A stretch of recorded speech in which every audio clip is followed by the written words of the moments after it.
yabang, mga tao disiplinado, bawat galaw may timbang. Irahat ng gang, respetado, baliwala ang baril kung ang isip mo'y sarado. Dahan-dahan sa salita, kapag umebas ka rito, siguraduhin may tama.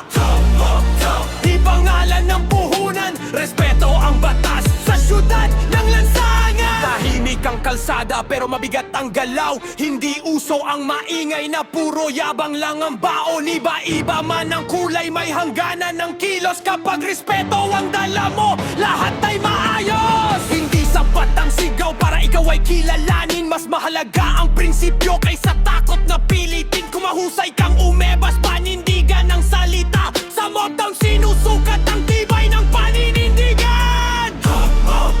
Ilaw sa gitna ng dilim, disiplina